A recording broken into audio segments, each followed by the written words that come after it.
जफर हिलाली साहब, फ़हीम रहमान सहगल साहब का ये मानना है कि जब पाकिस्तान के लोग ही बेएतमादी में ज़िंदगी गुजार रहे हैं तो फिर बैरूनी दुनिया को आप किस तरीके से एतमाद में ले सकते हैं। आप टर्की में चले जाएं, आप दीगर ममालिक में चले जाएं, वज़ीर आज़म बज़ाते खुद भी जाएं, जाके उन्हें एतमाद दिलाएं, लेकिन पाकिस्तान के लोगों को ही एतमाद नहीं है हुक्मरानों के ऊपर, तो बैरूनी दुनिया को किस तरीके से होगा।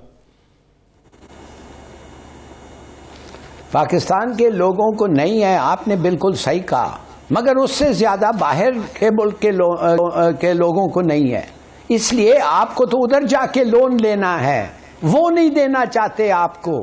हम सब इधर बैठ के कहते रहते हैं जरा भाई पॉलिटिक्स को ठीक कर दो और आप इकोनॉमी ठीक हो जाएगी। नहीं, वो कहते हैं तुम्हारे भाड़ में जाए तुम्हारे पॉलिटिक्स, तुम्हारी इकोनॉमी जो तुम्हारे पॉलिटिशियंस ने चलाया है और दूसरे लोग भी उनके साथ मिलके चलाए हैं। ये मत समझे कि सब फैसले सिर्फ हमारे पॉलिटिशियंस ने किए हैं और लोग भी इसमें मुलव्विस थे। आप फेल हो गए हैं, हम आपको पैसे नहीं। देखिए आपकी रैंकिंग क्या है आपको पता है, CCC है आपकी रैंकिंग। CCC का मतलब क्या है, सिग्निफिकेंट रिस्क ऑफ डिफॉल्ट। इसका मतलब क्या है कि आप डिफॉल्ट पे जा रहे हैं। कौन देना चाहता है पैसे उन लोगों को जो सिग्निफिकेंट रिस्क ऑफ डिफॉल्ट पे हैं और रह चुके हैं 20-30 साल से। हमारी इकोनॉमी क्या प्रोग्रेस कर गई है, ये खुद ये साहब जो हैं आपको बता रहे हैं। सो ये देख IT सेक्टर में देखे 200 बिलियन किधर और 1 बिलियन किधर। भाई इन लोगों को नहीं आता चलाने, इसलिए अब लोग कहने लगे इलेक्शंस भी भूल जाओ। अब लोग कहने लगे हैं तुम लाके वो चेहरे दिखाओ जो इकोनॉमी को ठीक कर सकते हैं। और ये मत कहो कि अगर सियासतदानी कर सकते हैं या पॉलिटिकल स्टेबिलिटी हो जाए। पॉलिटिकल स्टेबिलिटी बेशक हो जाए, फिर भी नहीं होने देंगे। इनके पास हुनर नहीं है, एबिलिटी नहीं है, फोर्स नहीं है, सपोर्ट नहीं है, डिटर्मिनेशन नहीं है, ऑनेस्टी नहीं है, कैपेबिलिटी नहीं है, कैपेसिटी नहीं है। मान जाओ और फिर एक गवर्नमेंट बनाओ। जफर हिलाली साहब, आप क्या समझते हैं कि हम जो यहाँ पे बैठ के बातें कर रहे हैं, जो मसाइल डिस्कस कर रहे हैं, क्या ये उस फर्द की जहन में आएंगे। मैंने एक तस्वीर देखी, एक खानदान है, चारपाई के ऊपर बैठा हुआ है, सैलाब से मुतासरा है, पास में उनके जानवर मौजूद हैं और उन्होंने अपने आप को पॉलीथिन शीट से कवर कर रखा है, यानी ओढ़ने के लिए ना कोई रजाई ना कोई कंबल। आप समझते हैं कि ये तमाम बातें उसकी भी समझ में आएंगी, ये हुक्मरान उसको भी समझा पाएंगे। बिल्कुल नहीं समझ आएगी बेचारे को, ना उसको कोई समझ है, ना कभी स्कूल जा सकता है, ना उसके बच्चे स्कूल हैं, इलिटरेट है, फंक्शनल, अगर इलिटरेट नहीं है तो फंक्शनल इलिटरेट है। देखिए मैं आपको बताना चाहता हूं कि क्या हमने काफी वक्त नहीं देखा है, 75 साल हो गए हैं, देख लिया है ना। इन लोगों के बस में ये काम नहीं है, वो नहीं कर सकते। मैं आपको बताता हूं क्यों नहीं कर सकते। क्या आप समझते हैं कि आप एक गवर्नमेंट बर्दाश्त कर सकेगी 30 लीटर्स पर कार पर वीक रैशनिंग पेट्रोल का? बर्दाश्त कर सकेगी? जो अनपॉपुलैरिटी होगी, और खास तौर जब ऑपोजिशन कहेंगे कि भाई बिल्कुल रैशनिंग की तो जरूरत नहीं है।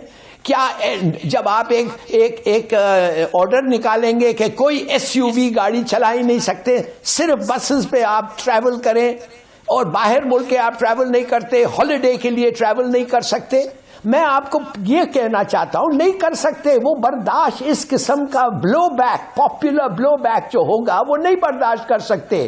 क्यों? इस मुल्क में 2.5 मिलियन 2.5 मिलियन फाइलर्स हैं। इस मुल्क में इस साइज का 15 मिलियन कम से कम होना चाहिए। एक्सपर्ट से आप पूछ लें, वो कहेंगे आप में जुर्रत नहीं है नॉन फाइलर को पकड़ें। आप में जुर्रत नहीं है कहने के लिए कि 25,000 से ज्यादा कोई चीज आप खरीदेंगे NIC का नंबर दें। क्यों? इसलिए फिर हम ट्रेस करेंगे कि आप जो पैसे खर्च रहे हैं और आप जो पैसे डिक्लेयर कर रहे हैं उनमें कुछ है मिलाप। यू सी, कहने की बात ये सब लोगों को खुश करके वोट लेते हैं और फिर इसलिए ये सब बाद में झूठे साबित होते हैं। और देखिए ये हुआ है, ये किधर हुआ है, किस मुल्क में हुआ है, जब पॉलिटिशियंस का complete utter collapse of confidence और वो हुआ है बांग्लादेश में। क्या किया उन्होंने? 1.5-2 साल उन्होंने चीफ जस्टिस को बना दिया हेड ऑफ स्टेट। 12-14 लोग उनको पास रख दें और कहें चलाओ 2 घंटे 2 साल के लिए, और जो भी तुम करना चाहते हो करो। हार्ड डिसीजंस, इनमें है ही नहीं वो हिम्मत, झूठ बोलते हैं। और उसके ऊपर ना अब आप देखिए इलेक्शंस, सब लोग कहते हैं, पूरी दुनिया कहती है इलेक्शंस होना चाहिए, इसलिए you need to go back to the people. मगर क्या हो रहा है? वो कानून, पूरे कानून, वो केसेस रिवर्स नहीं हुए हैं, कुछ रह गए हैं। जब कुछ रह गए हैं केसेस, उनको लिए छोड़ो। अब नैब लॉ का नतीजा देखें क्या होता है, वो क्या कहते हैं। देखिए व्हाट आर दीज थिंग्स। एक साहब जो बाहर रहे हैं, प्राइम मिनिस्टर के 3 दफे प्राइम मिनिस्टर हैं, वो कहते हैं जब तक मुझे गारंटी दो कि तुम मुझे पकड़ोगे नहीं जब मैं वापस आऊंगा।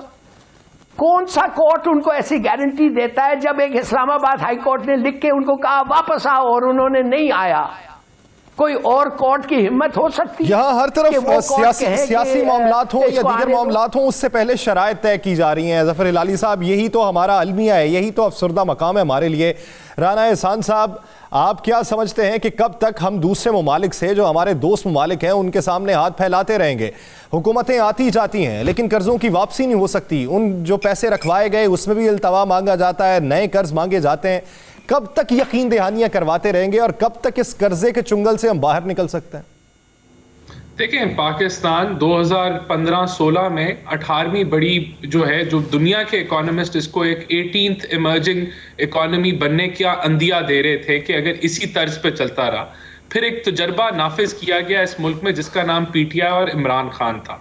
वो 11 साल से इनको कोशिश कर रहे थे कि हम किसी तरीके से इनको इक्तदार में ले आएं, और उसने मईशत को खोखला कर दिया। और फिर फौज ने और इस्टेब्लिशमेंट ने कहा कि अब हमारा सियासत से कोई लेना देना नहीं है। आज वही बंदा कहता है कि इलेक्शन करा दो क्योंकि उसको लगता है वो पॉपुलर है, तो आप इलेक्शन जल्दी करा देंगे। कल ऑपोजिशन फिर से खड़ी हो जाएगी 6 महीने हुकूमत इलेक्ट होने के बाद कि इलेक्शन करा दो क्योंकि हम पॉपुलर हैं, तो आप फिर से इलेक्शन करा देंगे। तो अगर आपने पार्लिमानी जमहूरियत का तमाशा लगाना है इलेक्शन खेल के, तो आप लगा लें। लेकिन अगर ये मुल्क आपने आइन से चलाना है तो आइन के अंदर इलेक्शन की डेट का तयन हुआ है। देखें, हमें आगे मूविंग फॉरवर्ड हमें चंद इकदाम लेने पड़ेंगे।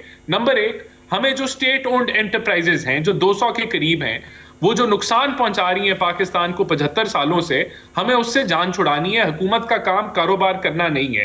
कारोबार कर रही है, नुकसान हो रहा है, उसके लिए हमें एक अंडरस्टैंडिंग बिटवीन स्टेक होल्डर्स या मिसाके मईशत जिसको आप कह लें, या ब्रॉडर अंडरस्टैंडिंग। चले, आपने राना साहब अगर इसका हवाला दे ही दिया है तो वॉशिंगटन में पाकिस्तान की जो पुरानी एम्बेसी की इमारत है उसको बेचने का फैसला कर लिया। अब उसकी जो कीमत इस वक्त लगाई जा रही है वो 6 से 7 मिलियन लगाई जा रही है। लेकिन इमरान खान साहब को एक अमेरिका के रियल स्टेट में काम करने वाले हैं जो पाकिस्तानी नैयाद हैं, उन्होंने टैग किया है। उनका ये कहना है कि मैं यहाँ पे काम करता हूँ और मुझे इसकी अहमियत का अंदाज़ा है कि ये कितनी महंगी है। ये मैं $12 मिलियन में इसका ख़रीदार हूँ। तो सर, वफाकी काबीना जब 7 मिलियन में बेचने का इंदिया दे चुकी है तो उधर तो 12 मिलियन वाले भी ख़रीदार पड़े हुए हैं। क्या इसी तरीके से बेची जाएंगी सारी चीज़ें? अब यही वो प्रोपेगेंडा है ना